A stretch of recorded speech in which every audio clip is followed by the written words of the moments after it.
தீபாவளி வந்துடுச்சு, செலவுகள் அதிகமாக இருக்கும். எப்படி தான் நம்ம கையை பிடிச்சி பார்த்தாலும் அது செலவாயிடும். ரொம்ப கஷ்டமாக இருக்கும்.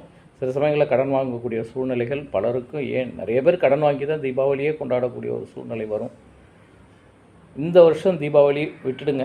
இனி வர தீபாவளியாவது கொஞ்சம் நம்ம கை கடிக்காமல் இருக்கிறதுக்கு ஒரு சின்ன யோசனை. மாதம் மாதம் 500 ரூபாய் இல்லை 1000 ரூபா ஒரு சின்ன தொகை எடுத்து பேங்க்கில் தொடர் வைப்பில் போடுங்க. அக்கௌண்ட்டில் போட்டிங்கன்னா நீங்கள் எடுத்துருவீங்க, உங்கள் கை சும்மா இருக்காது. அதனால் ரெக்கரிங் டெபாசிட்னு சொல்லுவாங்க தெரியுங்களா, தொடர் வைப்புன்னு இதில் போடுங்க. ஒரு வருஷத்துக்கு போடுங்க. கரெக்டாக அந்த தீபாவளி சீசனுக்கு உங்களுக்கு நிச்சயமாக உதவும். 500 ரூபாய் கட்டினீங்க அப்படின்னா ஒரு கணிசமான அமௌண்ட்டும், 1000 ரூபாய் கட்டினீங்கன்னா போதுங்கிற அமௌண்ட் அளவுக்கு வந்துடும் வட்டியோடு சேர்த்து. இது அந்த சமயத்துக்கு ஒரு நிச்சயமாக ஒரு உதவி. இதுவும் ஒரு சிறு சேமிப்பு தான்.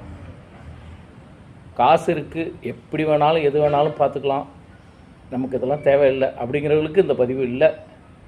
ஒவ்வொரு வருஷமும் தீபாவளியை கஷ்டப்பட்டு சிரமப்பட்டு இது ஏண்டா வருது இந்த பண்டிகை அப்படின்லாம் நம்ம புலம்புவோம். அந்த மாதிரி அப்படிங்கிறத விட நம்மளை மாதிரி உள்ள மக்களுக்கு இந்த பதிவு.